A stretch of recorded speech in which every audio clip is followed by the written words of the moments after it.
Mark Carney says Canada is at war. His words, not mine, after trade negotiations with the United States completely collapsed.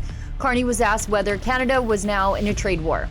He said, "You're at war when you get attacked. We got attacked." You're at war when you get attacked. We got attacked. If 80,000 Canadian jobs are really poised to disappear because of this trade war with the Americans, Parliament should be back at work and we should see the agreement Mark Carney rejected. If you agree with me, go to recallparliament.com. If the Prime Minister of Canada truly believes the nation is facing an economic war with our largest trading partner, MPs should not be sitting at cottages, traveling around, or enjoying the remainder of their summer recess.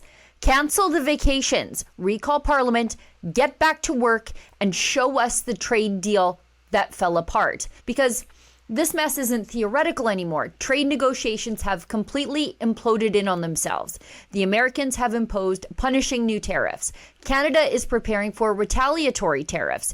Businesses are staring at enormous uncertainty, and tens of thousands of Canadian jobs are potentially on the chopping block. Yet, Canadians still haven't been shown exactly what Mark Carney walked away from. That's the part I cannot accept. We cannot accept what they've offered, and we will not give what they've asked. Carney said it was a bad deal. The Americans are saying something very different. Of all the countries who retaliated against the United States, one was the People's Republic of China, and the other was Canada. Some of the things they did is they banned the sale of U.S. liquor and other booze on Canadian shelves. They capped and limited the amount of autos that could be shipped to the United States from companies who were reshoring to the U.S. And they also continue to maintain limited space for market access for U.S. dairy. But importantly, they give other countries better deals on each of these three issues. And so it was a natural consequence after a year of these measures being in place, and longer in the case of dairy, for the president to take action. So how do we fix this? Show us the deal. I don't trust Carney because we've heard this before. Remember the Gordie Howe International Bridge? Canadians were initially given one version of what happened between Carney and Trump. Then more details emerged, and then suddenly the story wasn't nearly as straightforward as we'd been led to believe. Mark Carney, after promising that he had some kind of special powers, that he could deliver wins for Canada, after handing over concession after concession, he actually hid the Gordie Howe deal with the U.S. because he was so embarrassed by it, and rightly so. So forgive me now if I'm not willing to simply take Mark Carney's word for it when the economic livelihoods of tens of thousands of Canadians are hanging in the balance. And apparently, I'm not alone. Conservative leader Pierre Poilievre is now demanding Parliament be reconvened. Poilievre says Canadians deserve answers about how the negotiations collapsed, what these tariffs are going to cost Canadian families, and what the government intends to do to protect Canadian jobs. Exactly. That's what Parliament is for. If we're really at war, as Carney himself says, then Canada's elected representatives should be sitting in the House of Commons and not on the summer barbecue circuit. The government should table what was offered, table what Canada offered in return.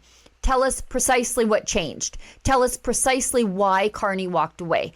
And allow opposition MPs to do what they are required to do and question the government about the consequences.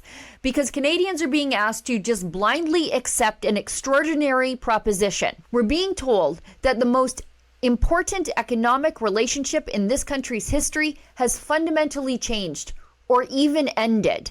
We're being told to prepare for trade war. We're being told Canada must retaliate. We're being told Canadian workers and businesses have to suffer long through the consequences and throw more jobs, like energy ones, largely unaffected by the tariffs, into this bonfire of retaliation. Well, he can kiss my ass as far as I'm concerned. We're going to go at him full steam. And we buy 400% more cars than anyone in the world. You sound a little more subdued than you did this morning on the radio when you said Donald Trump could kiss your ass. Did the Prime Minister tell you to ask you to tone it down a bit? No, he didn't.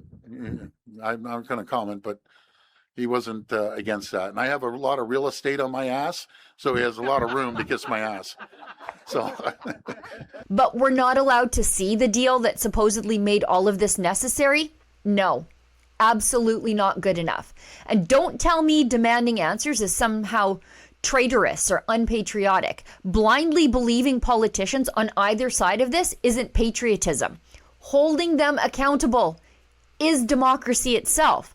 If Carney was right to walk away, prove it, make the case. If the Americans demanded something outrageous, show us. Do it in front of Parliament for all to know and judge it. If Canada's sovereignty was genuinely on the table, like the hysterics in the media are saying, Canadians will see that for themselves. But if there was a reasonable agreement available and this government completely blew it, Canadians have every right to know that too. You don't get to declare economic war, send Parliament home, and tell people who are going to pay for it to just trust you. And as a consequence, you don't get to offer billions and billions more in COVID-style bailouts to tariff-affected businesses and CERB-style wage supports without parliamentary scrutiny. So get back to work. Cancel the rest of summer recess, recall every MP to Ottawa, put the government on the floor of the House of Commons and put the documents on the table and answer the questions. Because if 80,000 Canadian jobs are really poised to disappear, the people whose salaries Canadians pay should probably be at their desks trying to save them. Go to recallparliament.com, sign the petition, and tell Mark Carney, if Canada is at war, Parliament doesn't get a summer vacation. Recall Parliament, get back to work, and show us what you walked away from. For Rebel News, I'm Sheila Gunn Reid.